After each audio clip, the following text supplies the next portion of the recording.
What up, folks? This is Pop Culture. I'm Alex Pop, and this is one of my favorite times of year to be doing YouTube, counting down my picks for the best movies of the last 52 weeks. I'm gonna be honest, 2017 was not the best year for cinema. There was loads of garbage dumped on screen this year. But here and there were a few bright spots. We got War for the Planet of the Apes, Stronger, A Ghost Story, Blade Runner 2049, The Florida Project, The Zookeeper's Wife, Star Wars Episode 8, The Last Jedi, and I gotta say, I really enjoyed Pirates of the Caribbean Dead Men Tell No Tales. Yeah, it was a pleasant surprise. But the best is yet to come. Here are the top 10 bright spots of cinema in 2017. Number 10. I never saw a return to form for M. Night Shyamalan coming, but this year it came out of the blue, in January no less. What a twist!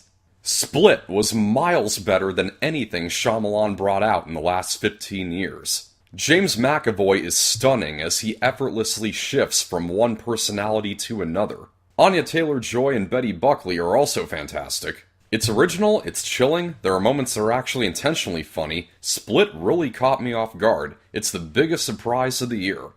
Bravo, Shyamalan. Number 9.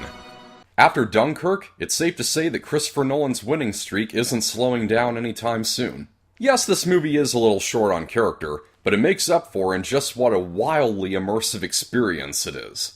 Every technical accomplishment is an absolute marvel, and as we're shown different aspects of this historical battle, it represents the gravity of the event indelibly. Dunkirk is a humongous experience that had me jolting by the moment. Number 8. Number 8 on my list is a movie that not enough people saw, so it's up to me to do it justice. That movie is Marshall. This movie tells the story of a career-defining case for Thurgood Marshall before he became the first African-American appointed to the U.S. Supreme Court. This movie has excellent performances, particularly from Sterling K. Brown, and compelling courtroom confrontations that led to a final verdict that the people in the theater clapped for, and I couldn't help but clap with them. If you haven't seen this movie, which you probably haven't, I highly recommend it when it comes to DVD. Number 7. Another movie that no one saw, Last Flag Flying.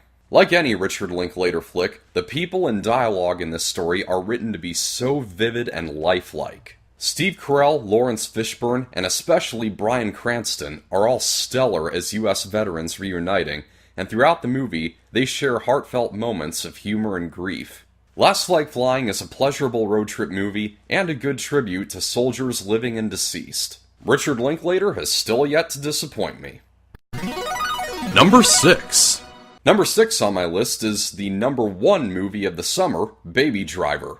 This movie came out at just the right time. I had just gotten bummed out by Transformers 5, so I needed an uplifter of a summer movie.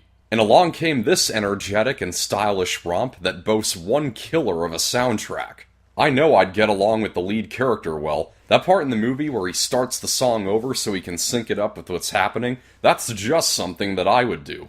The action is great, Ansel Elgort and Lily James are cute, Baby Driver speeds to the year's finish in 6th place, which I know in actual racing sports isn't all that spectacular, but out of 100 movies I saw this year, it's quite a finish.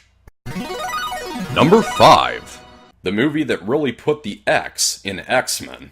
Logan was a dark, brooding new approach to the franchise, and man did it pay off.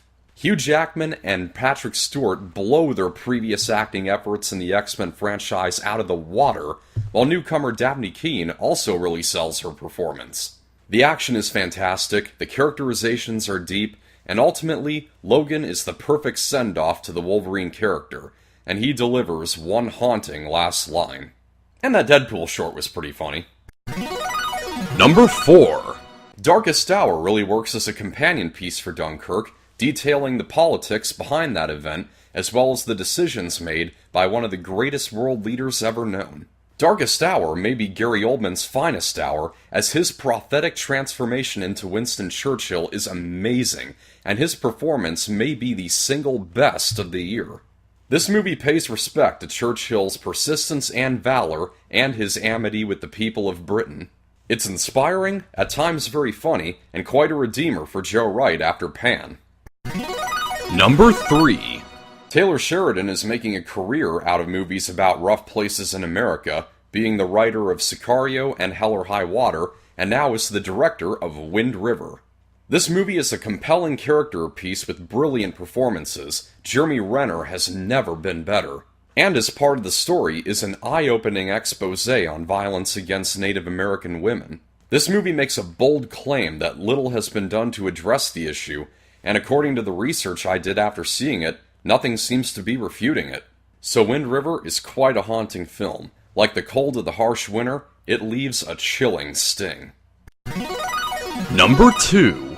The runner-up on my list is Lady Bird. Man, this movie hit me hard. It is a stunning directional first time for Greta Gerwig. I was engrossed by all of the people in this story, especially the quarreling daughter and mother, who are brought such raw and genuine humanity by Saoirse Ronan and Laurie Metcalf. I hope they both win Oscars for their work. Lady Bird is a relatable and wonderfully rounded odyssey through the life of this girl, as she goes from a rebellious teen to realizing how her family and the faith that she was raised in have helped her become the best version of herself that she can be. This is quite a special film. Number 1. It seems to me like you're the expert, James Franco. Yep, my number 1 favorite movie of 2017 is The Disaster Artist.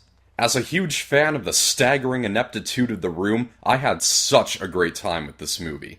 It was so much fun seeing all those famous scenes being filmed, and seeing how the crew dealt with the unrelenting naivete of their writer, director, and lead actor. James Franco kills it as Tommy Wiseau. The quirky persona, the bizarre inflections, and especially his laugh are uncannily spot on. And the last scene of the movie, where The Room premieres in Hollywood, wrung so many emotions out of me. To see the laughter from the audience who were discovering The Room for the first time, I just couldn't help but laugh with them. But then to see Tommy Wiseau hearing the reactions and beginning to accept that he had failed, but then realizing that The Room is ironically becoming just as beloved as he wanted it. I was legitimately laughing and crying all at once. I can't think of another movie that has gotten that kind of reaction from me. The Disaster Artist is a hilarious and strangely touching story about a man's horribly misguided efforts becoming his ultimate success, and it definitely is my favorite movie of 2017. Here's to the fool who dreamed. On the subject, I have to give a shout out to my new friends whom I met in Portland. We went to a cult screening of The Room, where we met the man himself, Tommy Wiseau. What a charming knucklehead that guy is.